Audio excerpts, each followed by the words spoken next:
and can hold it together and win convincingly. We kept calling him over. I said, "You're in the game. Can you imagine? You stemmed the tide." The thing that I can't do for these kids, there's experiences that they've got to live that I cannot talk them through. When you're playing all freshmen, I'll make that statement again. All freshmen, there's experiences that they have to go through. One of them's being down 11-0 on the road to a team that was so hyped to play this game that it was crazy. The second thing, we're starting to figure out, and especially me, I just told him, I said, you know, we struggled a little bit early. We weren't where we needed to be. And then we added Jared.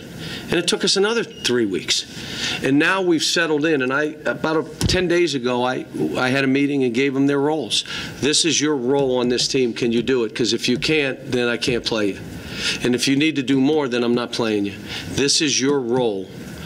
And I went right around the room, and they were all committed. Are we committed to this? Now, they still challenge me at times, and not... here's what it is. Guy misses 3 shots. He doesn't want to take a 4th one. He has to. You can't drive it and get it blocked or turn it over because you did not want to shoot the ball. Your job is to shoot it. We'll try to rebound your miss or make it. We still fight that. But I'll tell you, I'm proud to be able to come in here. This is a hard place to play. I mean, in the environment, thank God it rained like it did. Probably kept some people away. But it was, you know, for us to do this as a young team and, you know. Cal, have you sort of found your finishing lineup? I mean, it seems like you've settled on the guys that you feel like can kind of drop the hammer and get Well, here's what I've done. I did away with the rotation because everybody took advantage. They just did what they wanted to do. They knew they were going in. So we have no rotation now. And what I'm doing is if a guy's playing well, he's staying in as long as he can. And please sub yourself, and I'll get you back in.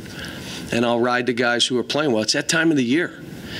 I just got to ride with the guys that are getting it done. And after the game, I told Hami, we need you, so stay with it. I had to coach to win this game. Stay with it. Everybody in here believes in you. The team hugged them and clapped. We need you, Hami. But you got to keep just focus on how hard you're working and your attitude about getting better. And we're with you. But, again, I got to coach the game to win.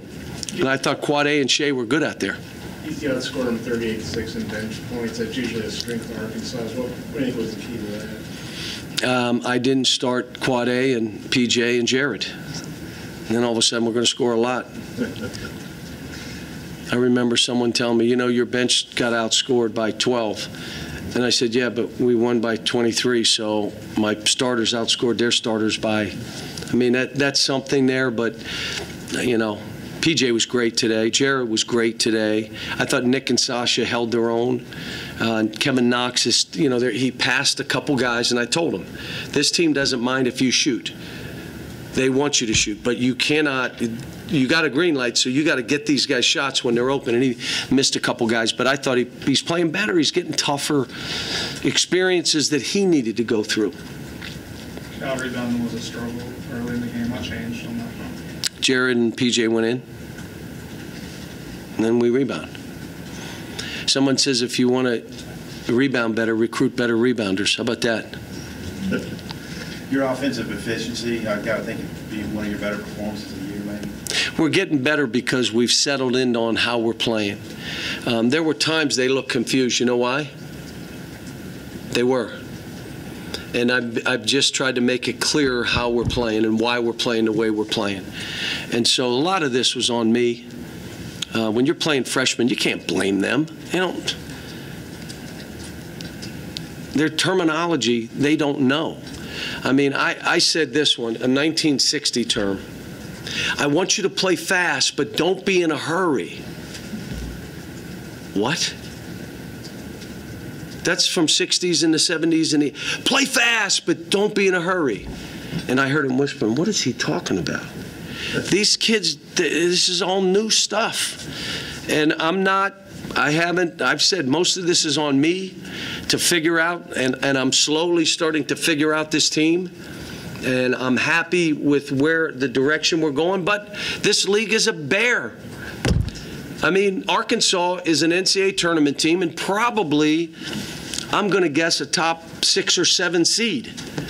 Now, they got to finish and win some games from here on. But, I mean, we're playing all these teams, and it's like, holy cow, this league. And I've been here, how many years, Jerry? 9. This is my 9th year? Oh, my God. At Kentucky, that is dog year 7, so I'm on my 63rd year right now. This is by far the toughest, the most balanced. Listen, you want to say that Vanderbilt, what? They just beat Florida. You want to say South Carolina. They beat us and they beat Auburn. I mean, there is no, I don't know any scores. What happened tonight? Ole Miss beat Missouri. Ole Miss beat Missouri. On the, what, is it Mississippi State play tonight? They won. They won at Texas. Are you here? What in the world? Here, listen, please. This should not hurt our league. This should help our league. In other leagues, when they beat each other up, they all rise. It's now we got 9 teams in. Why don't we have 9 teams in? We should have 9 teams in. I'm just trying to coach the next game. Who do we play next? And they lost. Hey, John, what changed in the second half with defending the 3? They hurt you in the first half. Okay, they got 4 threes on offensive rebounds that we didn't go get balls, and they kicked them out. So 4 of the 8, and then the last one was the 3 at the buzzer where I made a mistake. I said switch. And as soon as I saw it coming, I said, why did I do that? And poor Sasha got stuck up there, and there's no way he could play him. So those were 5 of the 8 threes they made at half. Offensive rebound kickoff, offensive rebound kickout, 50-50 ball kickout. They had 4 of those. In the second half, you know, we rebounded. So now it was tougher for them. Hey John, rebounding is obviously an edge when you have PJ and Jared, Kevin, Shea in there. What are the other offensive and defensive advantages of that lineup? Well, when you have Quad A out there, you got now Shea, Quad A, you got scorers, Kevin Knox, and one of our issues where we weren't scoring the ball. And I just went back to, you know, we're worried about defense. Unless we're holding people to 32 points, we can't win. So let's look at an offensive team and let's see if we can get them to defend a little bit. Just guard somebody. And I think we're getting better. Coach, you put a lot of pressure on them with defensive rebounds and getting in transition. Seems like that really was clicking in the second half and helped you guys run away. It's what we have to be.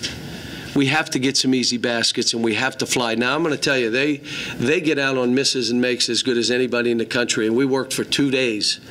Throw it up and fly back. Turn and run as fast as you can. And I thought we did a pretty good job today of that. Thanks.